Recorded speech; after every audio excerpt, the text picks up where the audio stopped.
When souls tell me something, I know they're telling it for a reason. I trusted something that came off the street instead of going and getting help. She shows me drugs being laced, and that's what took her life.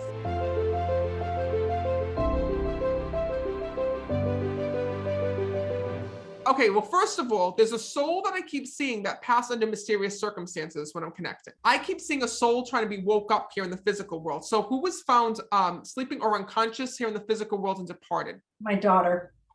So please know that she's here because she's telling me when I'm connecting, I'm sorry for the way that I was found. I'm sorry for the way that I was found when I'm speaking to her. And what's so crazy is I was saying to her, what happened to you? And she kept saying to me, I stopped breathing. I stopped breathing. And what's crazy is that I feel this happened during her sleep when I'm connecting with her. Because all of a sudden when I'm connecting, I saw somebody going up and trying to wake her up and she had just died. First of all, she says, Matt, please let my mom know that I'm sorry for all the things that she had to go through since my passing. Because your daughter says to me that every single day you try to find new ways to think about her, to remember her, and to honor her here in this world. And more importantly, your daughter wants to thank you for all the things from her room that you still kept here in the physical. Because she says to me, Matt, she goes, my mom still has my bedroom. She goes, it's almost like a time capsule. She has everything from the moment I left this world. Is that true?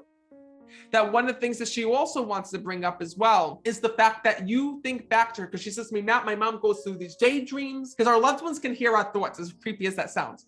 And your daughter's telling me that you have all of these thoughts of her and you think back to when she was just a little girl. Like you're always daydreaming to when she was younger and about her younger years and all of these things. And your daughter says to me, I'm so happy that my mom has these memories of me. She says to me when I'm connecting with her that there was a lot that she was going through before her passing here in this world. And one of those things that she was really battling hard was anxiety, because she's bringing that up. Do you understand that? Yes. Can I tell you everything? Please. She shows me anxiety starting in high school, and then showing me when I'm connecting, it following her through life. And she's telling me, Matt, throughout my life, she goes, it was always there. She says, I was always an anxious person. She goes, I was always nervous when I'm connecting with her. She's telling me this. You know, that's one of the things that she wishes that she didn't have, because she tells me that she didn't take a lot of opportunities around her. She says to me that she was very nervous about, you know, growing up and about living life, that there were opportunities that she put on hold that she didn't go towards because her anxiety would stop her. She says, and what I have to tell my mom is this. She also tells me that before her passing, there was also a relationship that she was in as well, she's telling me. And she's telling me that that's something that was really hard. This relationship was up and down here in the physical. She says, and Matt, this further caused me anxiety here in this world because I was going after somebody that truly didn't want to be with me. And I didn't know that here in this world until I passed. She says to me that the one thing that she wishes is she wishes that she would have opened up to you here in this world. She says, because a lot of times when she was alive, she tells me that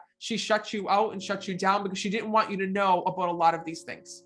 I'm going to be very honest with you, and you're not going to like what I have to say, but you know, I have to tell you everything that she tells me or else I'm in the wrong business. This was not an addict. You know, it turned into that. But in the beginning, she shows me, and it's actually started with weed. She shows me, because she says to me, Matt, I used to smoke weed here in this world. She showed me. Do you remember that? Yes.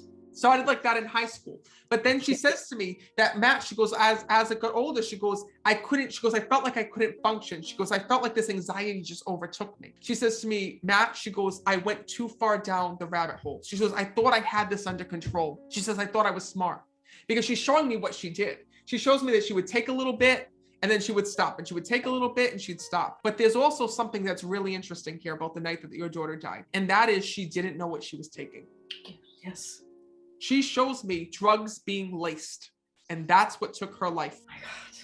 Oh my God. She thought she was taking a Xanax to help her sleep, and it was fentanyl. Okay, so you do know that Xanax is an anxiety medication, correct? Do you notice how this whole reading was about anxiety? You know, when souls tell me something, I know they're telling it for a reason. So when she took that pill and she took fentanyl, but she thought it was a Xanax, know that that's the reason why. This whole reading was about her anxiety, and I need you to know that, because I'm going to be very honest with you, okay? But when I'm connecting with your daughter, I don't feel she was as heavily addicted as you thought. I believe that she tried things here and there. I see people passing this way all the time, and I know addictions, and I know when somebody is into hardcore drugs here in this world. I do see she was using.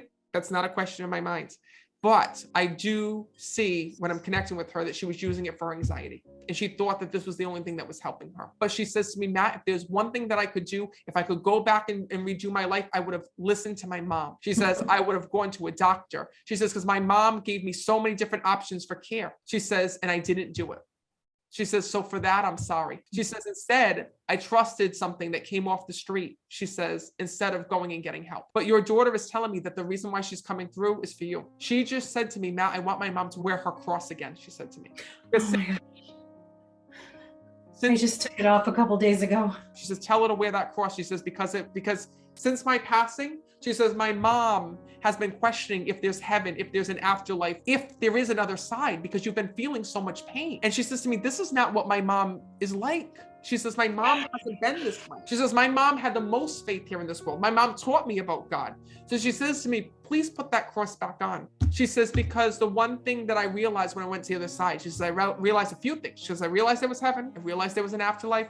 She says, and I realized how much my mom loved me. Your daughter is telling me she wants you to celebrate the holidays again. She tells me that you dread the holidays coming up, that you don't want to celebrate Christmas. You don't want to celebrate anything, that you make excuses. She says to me, my mom sits through every holiday and she really just doesn't participate. She just tries to make the day go away. I want her to enjoy life. She says, can you tell her that I want her to start celebrating again? She says, and I want to let her know that, Mom, today I'm watching over you, and every day I'm watching over you. This is your daughter's way of letting you know that it took a long time for you to go through all of this. It took a long time for you to even be open to something like this, because she said to me, you know, Matt, she goes, my mom is not going to want you to read her tonight. She says to me, she says, she's not sure if she's ready to hear from me. But your daughter said to me, it's time. And she goes, it's not time that you just get this reading. It's also time that you go through her pictures, because there's so many pictures that you haven't gone through and that you haven't had the heart to look at. Your mom says, your daughter's saying to me, Mom, it's okay. It's okay. So please know that every day that goes by, this is her way of just letting you know in spirit that she's watching over you, that she is truly there. And this tonight was just validation of that. Thank you so much. I'm so glad that you guys were here today, and I'm so happy that your daughter was here to validate to you. So please put that cross on. I know that she's there and with you, and I really hope that this brought you some peace. It did. Thank you so much. You're very welcome. I'm going to leave you with that. Oh, and there's one other thing. Hold on. Don't let it go. She's also telling me there's an ornament for her. Thank you for the ornament. Oh. So what happened? You have a Christmas ornament in memory of her?